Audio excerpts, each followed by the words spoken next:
Guys, তো দেখো এখন বাজে প্রায় 9:30 মতো।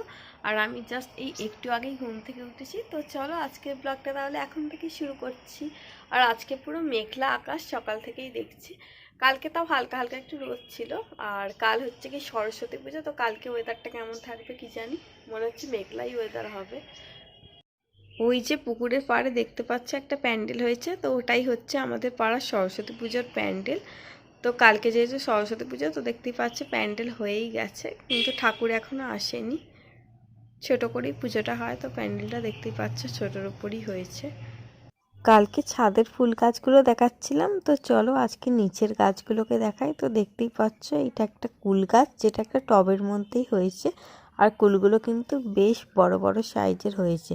যদিও আমি কুল একদমই খাই না বা পছন্দ করি না বলতে কি, কুলটা আমার কাঁচা খেতে ভালো লাগে না, কিন্তু কুলের আচার খেতে আমি ভীষণই ভালোবাসি। তো প্রত্যেক বছরেই এই গাছটায় অল্প কটা করে কুল হয়। তো এই বছর দেখছি কুলগুলো কিন্তু বেশ বড় বড় সাইজের হয়েছে, যেটা দেখে ভীষণই ভালো লাগলো।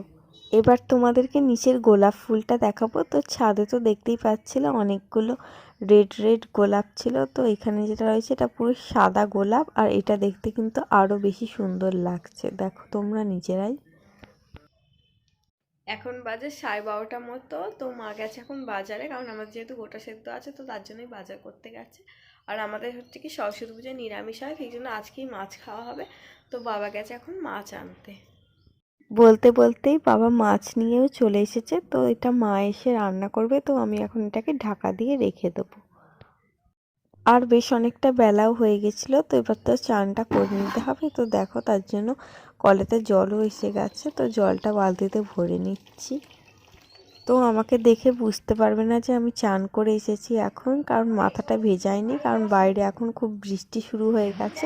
তো এই ওয়েদারে যদি আমি মাথা ভেজাই, তো চুল তো শুকোবেই না, আর ঠান্ডা ঠান্ডা আছে, তো পাখাও চালাতে পারবো না। আর ভিজে চুলে তো থাকলে আমার চলবে না, কারণ আমার এমনিতেই ঠান্ডা লেগেছে। বাইরে কেমন বৃষ্টি হচ্ছে সেটা তো দেখতেই পাচ্ছ। তার মধ্যে কালকে আবার সরস্বতী পুজো, কালকে কি হবে তো বুঝতে পারছি না।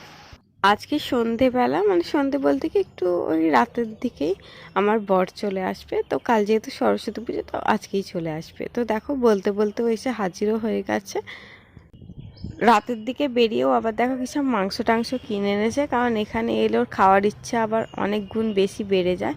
তো যাই হোক, এবার ডিনারটা করে নেবো। তো মা বাড়িতে রুটি করেছিল, আর তার সাথে সকালে আমাদের মাছের তরকারি ছিল, আর ওই যে সব মাংস ফাংস কিনে এনেছে, তো ওটা দিয়ে এখন ডিনারটা করে নেবে।